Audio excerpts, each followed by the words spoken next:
بدخواهاو تسوک نیک نصیحت نکا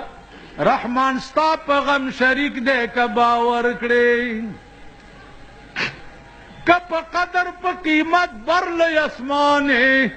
خود بینی مکڑا دا خاورو بندیوانے پلوری دا خالق غنی سبحان تلا دے پلوری دا خالق غنی سبحان تلا دے مولانا بجلی گھر عظیم انسان تلا دے مولانا بجلی گھر عظیم انسان تلا دے پزڑ کے یہ جذبہ ودا اسلام پمینا مستو لکھتیا بیا بیا مدام قسم دے زبردست و دا دین دا احکامات سرا بدرغ پیوستو من لابو غر چا مرد میدان تلا دے مولانا بجلی گھر عظیم انسان تلا دے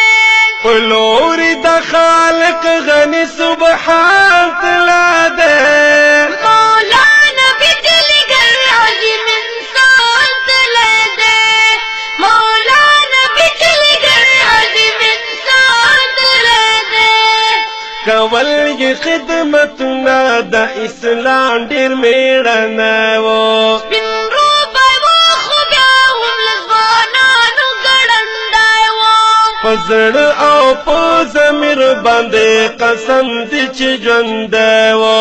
چی خواخو دا اسلام پا مینا گران تلا دے مولانا بجلی گھر عظیم انسان تلا دے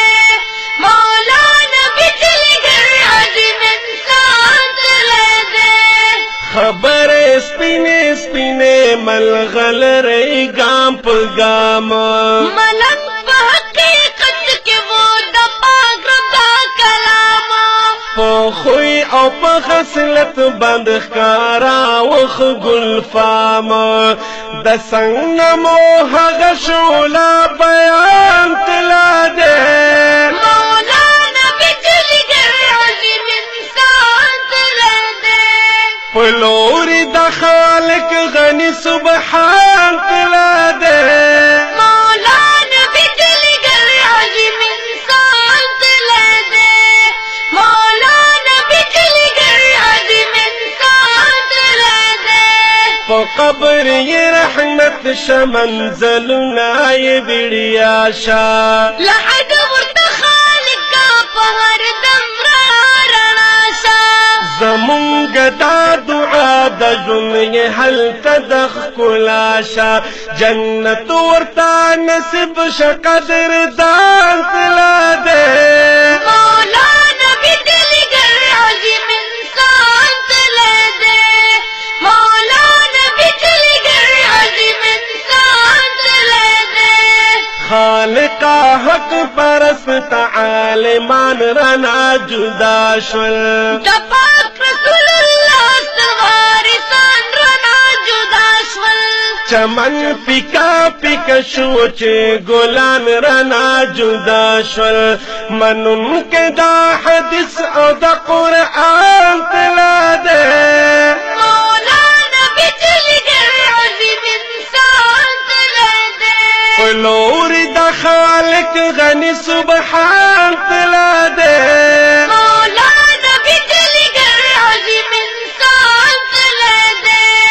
مولانا بجلی گھر عظیم انسان تلا دے مولانا بجلی گھر زمون پسرنو کی جند دے زمون دا زون کلا دا او زمون دا زون فرلے دے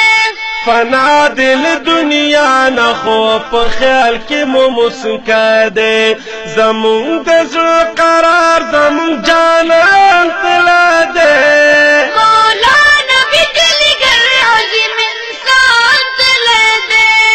مولانا بجلی گھر عظیم انسان تلا دے غالب عزیز اللہ یادوی پمینا مینا افکار دا مولانا غاروی پمینا منا شعر سفرونه یې په یاد کې جوړوي په مینا مینا رښتیا وایي رښتیا ګل د ریحان طلا دی مولانا بجلیگر عظیم انسان طلا دی په لوري د خالق غني سبحان طلا دی مولانا بجلیگر عظیم انسان طلا دی مولانا بجلی گھر عظیم انسان طلا دی مولانا بجلیگر عظیم انسان طلا دی محترم اوریدن کو دا کلام حضرت مولانا بجلیگر رحمت اللہ علیہ په یاد کې وړاندې کیږي او دعا کوم چې الله دې حضرت مولانا بجلیگر رحمت اللہ علیہ ته جنت الفردوس کې اعلی مقام اور نصیب کی آمین آمین او په اوازونو وړاندې کیږي حافظ زین العابدین جلالی او د هغه بچای حافظ محمد اطهر جلالی او د دې کلام لیکونکی اورور شاعر عزیز الله غالب شاملی صاحب